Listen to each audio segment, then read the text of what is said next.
We are the Gujarat Technological University. Since its inception over a decade ago, GTU has been empowering young and curating minds to realize their true potential. Over 4 lakh inspired students are enrolled with one of the premier academic universities in India. With more than 450 affiliated colleges in its fold operating across 5 zones of the state, GTU, the International Innovative University, your place to move forward.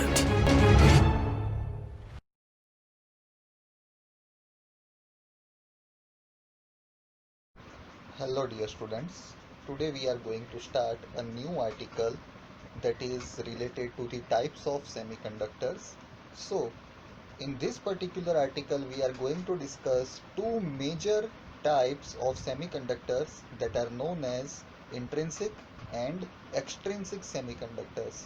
So, first of all we will recall the definition of semiconductor, which is a type of electronic material whose electrical conductivity is slightly higher than the insulator but lower than that of conductors as well as superconductors. So, the classification of semiconductors can be carried out in two categories.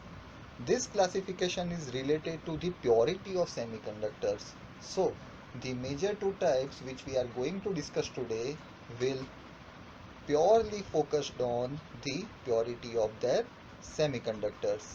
So the two types are intrinsic and extrinsic semiconductors. So an intrinsic semiconductor material is chemically very pure and possesses very poor conductivity. And on the other hand, the extrinsic semiconductor has some impurities and its conductivity is slightly higher.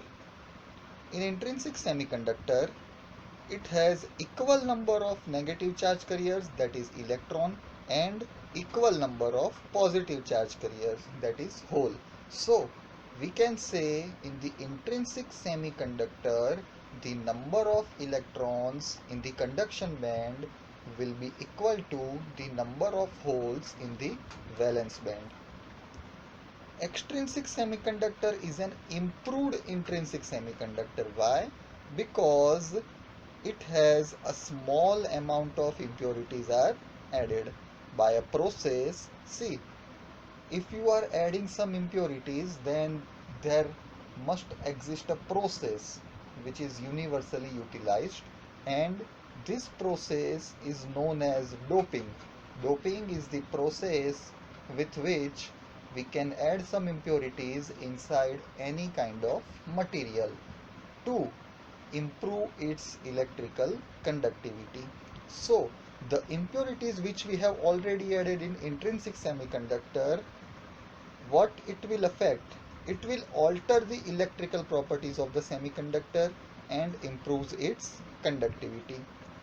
Remember, the impurities which we are adding may have extra electrons or it may have some excess holes. So depending on whether the added impurities have extra electrons or missing electrons, that is holes, determines how the bonding in the crystal lattice is affected, and this way the impurity will affect the conductivity of the semiconductor.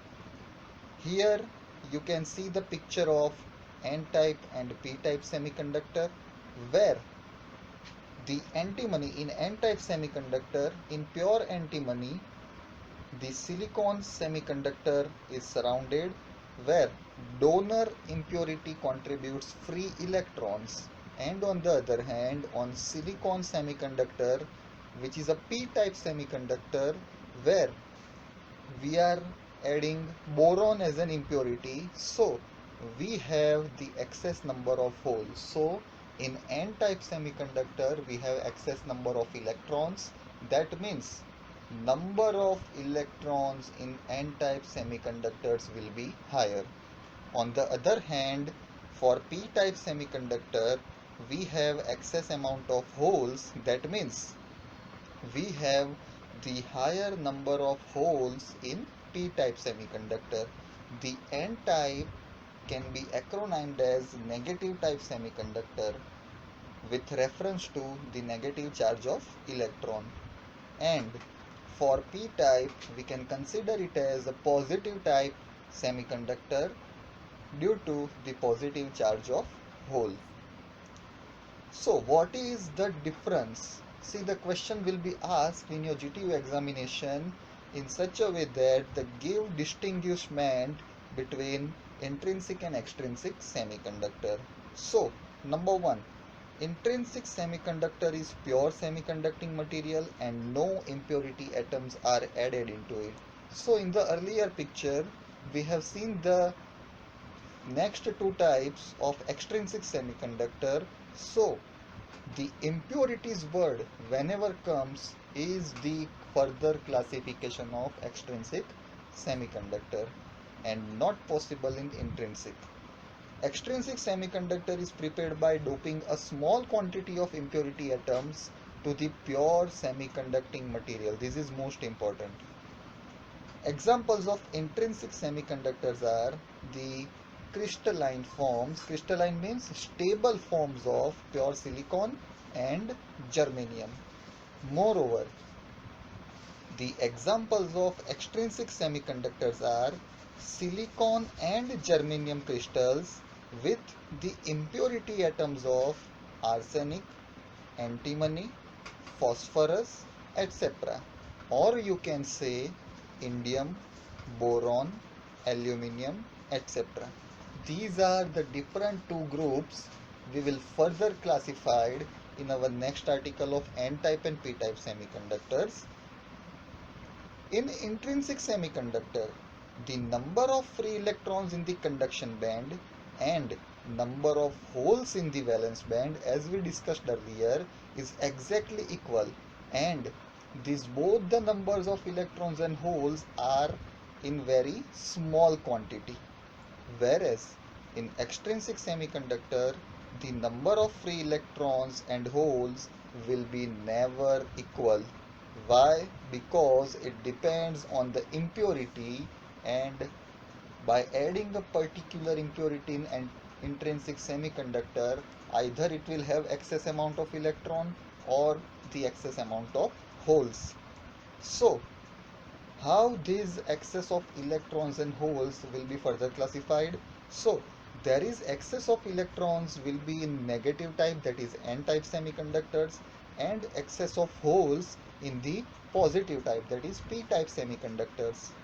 The electrical conductivity of intrinsic semiconductor is very low because no impurities are added into it, whereas on the other hand the electrical conductivity of extrinsic semiconductor is very high due to the added impurity, or now we can use the word the doped impurity, because the process of adding the impurity is doping.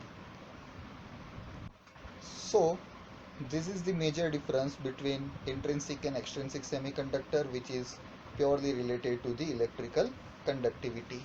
Moreover, here in this particular slide, we are going to see a brief introduction of our upcoming article n-type and p-type semiconductors.